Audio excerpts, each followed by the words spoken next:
여러분 반갑습니다. 우리가 어렵고 힘든 시대를 지나가고 있습니다. 하지만 서로 말씀을 통해서 위로하며 격려하며 이 시대를 견딜 수 있어서 너무 감사합니다. 오늘 우리에게 주신 하나님 말씀은 이사야 29장 1절에서 14절 말씀입니다. 오늘 말씀은 예루살렘 심판에 관한 내용입니다. 하나님께서 예루살렘을 심판하시는 이유는 예루살렘 백성들이 영적인 눈이 어두워서 하나님을 떠났기 때문입니다. 1절 2절을 보시면 슬프다 아리엘이여 아리엘이여 다윗이 진친 성읍이여 해마다 절기가 돌아오려니와 내가 아리엘을 괴롭게 하리니 그가 슬퍼하고 애곡하며 내게 아리엘과 같이 되리라. 여기 아리엘이라고 하는 것은 예루살렘이라는 의미가 있고 또 하나의 의미는 제단이라는 의미가 있습니다. 하나님께서 아리엘을 괴롭게 한다 하는 말은 하나님께서 예루살렘을 심판하신다라는 의미입니다. 그가 슬퍼하고 애곡하며 내게 아리엘과 같이 된다 하는 것은 그 예루살렘이 아리엘과 같이 된다는 것은 예루살렘이 제단과 같이 된다 하는 것입니다. 그래서 한 문장으로 말하면 하나님께서 예루살렘을 심판하자 그 예루살렘은 제단과 같이 변한다 의미입니다. 여러분, 이 제단은 불이 태워지는 장소입니다. 바로 예루살렘이 하나님의 심판을 받아서 불탄다 하는 것을 이처럼 아리엘이라는 말을 통해서 얘기를 한 것입니다. 그때 이스라엘 백성들은 부르짖습니다. 내 목소리가 신접한 자의 목소리같이 땅에서 나며 내 말소리가 티끌에서 짖거리리라. 여기 내 목소리는 예루살렘 백성들의 신음하는 자들의 목소리입니다. 그들의 목소리가 신접한 자의 목소리같이 변화되었다라고 얘기를 합니다. 신접한 자의 목소리는 이 죽은 자의 영혼의 목소리입니다. 그들이 웅얼웅얼하면서 그 신음하는 그런 목소리, 그렇듯이 이스라엘 백성들이 그 심판 속에서 고통 속에 신음하는 목소리를 신접한 자의 목소리다라고 이야기를 합니다. 우리가 한 가지 알 수 있는 것이 있습니다. 그것은 하나님께서 이스라엘 백성이 죄를 지었을 때에 심판하시듯이 하나님의 언약 백성이 하나님을 떠나면 반드시 징계의 회초리를 치신다는 겁니다. 그러나 그럼에도 불구하고 하나 기억해야 할 것은 하나님은 심판 중에도 긍휼을 잊지 않으신다 하는 것입니다. 5절을 보면 그럴지라도 내 대적의 무리는 세미한 티끌 같겠고 강포한 자의 무리는 날려가는 겨 같으리니 그 일이 순식간에 갑자기 일어날 것이라. 여러분, 여기는 어떤 내용이냐면 예루살렘을 친 그 대적을 하나님께서 겨와 같이 날려버리겠다. 그리고 이 일이 순식간에 일어날 것이다 라고 얘기를 합니다. 7절을 보면 좀 더 보충되어 있습니다. 아리엘을 치는 열방의 무리 곧 아리엘과 그 요새를 쳐서 그를 경고하게 하는 모든 자는 꿈같이 밤의 환상같이 되리니. 여러분, 아리엘, 예루살렘을 치는 그 대적을 밤의 환상같이 만들겠다. 덧없이 만들겠다. 꿈처럼 만들겠다. 하나님께서는 예루살렘을 징계하시지만 그 예루살렘을 치는 대적도 심판하신다 하는 것을 알 수 있습니다. 한국교회가 큰 잘못을 저질렀습니다. 우리가 회개해야만 합니다. 한국교회의 잘못이 바로 나에게도 우리에게도 있습니다. 그럼 우리 모두가 각성하며 또 경성하며 회개의 영성으로 주 앞에 나아가야만 합니다. 그러나 그렇다 할지라도 여러분, 이 교회를 함부로 무시하고 함부로 짓밟아서는 안 됩니다. 왜냐하면 하나님은 여전히 이 교회를 향한 애정을 가지고 있기 때문입니다. 마치 예루살렘이 죄를 지었을 때 예루살렘을 징계하지만 대적이 예루살렘을 친다면 그 대적을 심판하듯이 하나님께서는 이 교회를 함부로 무시하고 조롱하는 자를 또한 심판하겠다라고 말씀을 하십니다. 그러므로 한국교회를 비판하려고 한다면 우리 안에 애정이 담긴 비판이 필요합니다. 그 한국교회를 지극히 사랑하는 마음으로 비판하고 또 그 한국교회를 위해서 기도하는 영성이 필요하다 하는 것입니다. 우리는 영적인 안목을 가지고 이 시대를 가지고 살아가야만 합니다. 9절을 보면 너희는 놀라고 놀라라. 너희는 맹인이 되고 맹인이 되라. 그들의 취함이 포도주로 말미암음이 아니며 그들의 비틀거림이 독주로 말미암음이 아니니라. 육적인 눈이 어두워서 비틀거리는 것도 아니고 독주에 취해서 비틀거리는 것도 아니라는 겁니다. 그런데 현상은 매우 비틀거리고 있다는 것입니다. 왜 그럴까요? 하나님께서 그 잠자는 영을 보내사 그들의 눈을 감기셨기 때문입니다. 10절을 보면 대저 여호와께서 깊이 잠들게 하는 영을 너희에게 부어주사 너희의 눈을 감기셨음이니 그가 선지자들과 너희의 지도자인 선견자들을 덮으셨습니다. 하나님의 심판과 징계의 아주 중요한 수단 중에 하나는 하나님의 영적인 눈을 감기신다는 겁니다. 여러분, 영적인 눈이 감기어지면 분별력이 상실됩니다. 분별력이 상실되면 옳은 것을 판단하고 선택할 수 없습니다. 그런 사회는 죽음이 지배하는 사회가 됩니다. 더 이상 생명을 지향하지 못하고 진리가 사라진 그런 사회가 되어버릴 것입니다.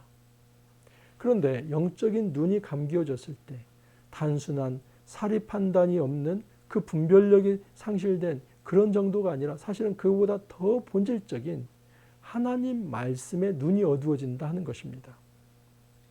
11절을 보면 그러므로 모든 계시가 너희에게는 봉안책의 말처럼 되었으니, 말씀이 있지만 그것이 봉안책이 되었다는 겁니다. 그럼 말씀이 있으면 뭐 하겠습니까? 그 말씀의 의미가 없겠지요. 이런 얘기를 했습니다. 어떤 사람에게 말씀을 주니까 그 말씀의 책이 봉해졌으니 나는 못 읽겠노라.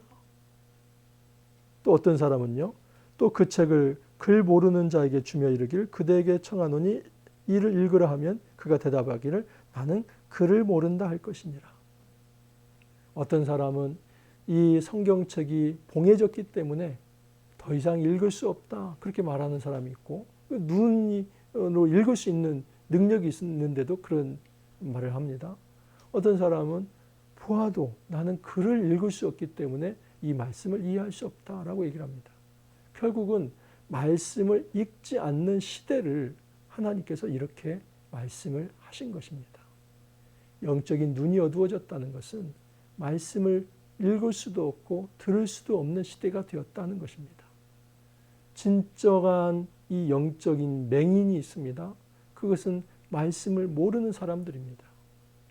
여러분, 육적인 시각장애를 가진다고 해서 결코 맹인이 아닙니다. 그들은 오히려 더 깊은 것을 볼 수도 있습니다. 중요한 것은 영적인 시각장애인들입니다. 도대체 보아도 보지 못하고 들어도 듣지 못하는 이들. 그 말씀이 조금도 가슴을 울리지 못하고, 그 말씀이 조금도 우리의 양심을 찔러 들어오지 못하고, 그 말씀이 더 이상 우리의 삶을 지배하고 통치하지 못할 때 우리는 영적인 맹인으로 살아가는 것입니다. 하나님께서 이렇게 말씀하십니다. 이 백성이 입으로는 나를 가까이하며 입술로는 나를 공경하나 그들의 마음은 내게서 멀리 떠났나니 그들이 나를 경외함은 사람의 계명으로 가르침을 받았을 뿐이라. 슬픈 사실입니다. 백성이 입으로는 하나님을 가까이 한다고 하지만 또 입술로는 하나님을 공경한다고 하지만 정작 마음은 하나님을 떠났다는 겁니다. 그러면서 그들이 나를 경외함은 사람의 계명으로 가르침을 받았을 뿐이라. 사람의 계명은 이 의식적 제의를 의미합니다. 다시 말해서 어떻게 제사를 드리는가, 제사를 드릴 때 방법은 무엇인가, 뭐 어떤 옷을 입어야 하고, 그리고 어떤 제물을 바쳐야 하고, 뭐 어떤 정성을 드려야 하고, 이건 얘기를 하는데 정작 하나님을 섬기는 그 마음은 떠나버렸다는 겁니다.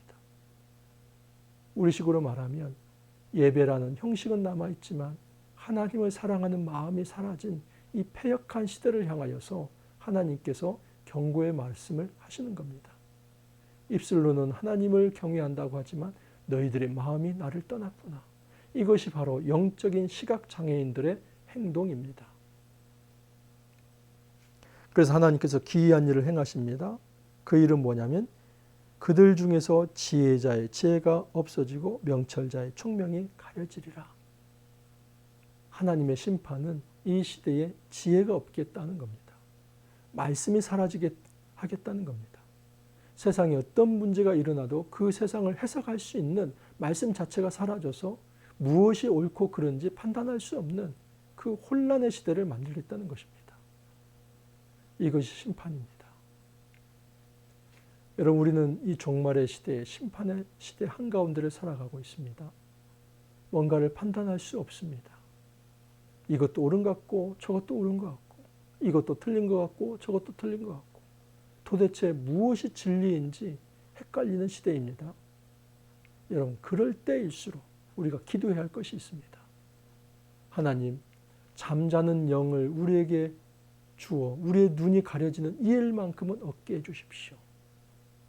오직 성령을 우리에게 부어주셔서 우리의 눈을 열어주시사 비록 죄 가운데 있다 할지라도 회개하면서 다시 말씀을 이해하고 그 말씀을 제대로 해석하고 그 말씀을 실천하면서 하나님 나라를 이루는 거룩한 삶을 살게 해주십시오. 이 기도가 우리에게 필요합니다. 이 시대의 문제는 영적인 시각장애를 갖고 있다는 것이 문제입니다. 영적인 시각장애는 말씀을 무시하고 말씀을 떠난 삶을 의미합니다. 우리가 이 영적 시각장애를 벗어버리고 이제는 성령의 그 임재와 성령이 우리의 눈을 비늘을 벗겨주심으로 인하여서 말씀이 보이고 하나님이 보여서 이 시대를 바로 해석해내고 하나님의 거룩한 통치를 바로 받고 살아가기를 간절히 소망합니다. 함께 기도합니다. 주님, 감사합니다. 어렵고 힘든 시대에 하나님을 떠난 맹인들이 거짓 말씀을 선포하며 많은 사람들을 구덩이에 빠뜨립니다. 두렵고 떨림으로 다시 한번 주 앞 말씀 앞에 엎드립니다. 우리가 혹여라도 영적인 눈이 가리워진 자가 되지 않게 하여 주옵소서. 말씀을 무시하거나 말씀을 가볍게 여기고 조롱하는 자 되지 않게 하옵소서. 오직 어렵고 힘들수록 더 말씀 앞에 엎드려져서 우리에게 말씀이 봉한 책이 아니라 열린 책이 되어서 성령의 조명을 통해 이 세상 역사를 바로 해석해내고 대안을 제시하며 이 땅에 하나님 나라를 이루는 그 거룩한 삶 살아갈 수 있도록 주님 축복하여 주옵소서. 감사하고 예수님 이름으로 기도하옵나이다. 아멘. 여러분, 감사합니다. 오늘 하루도 멋지게 승리하시길 바라고 또 내일 다시 한번 기쁜 얼굴로 만나 뵙기를 바랍니다. 감사합니다.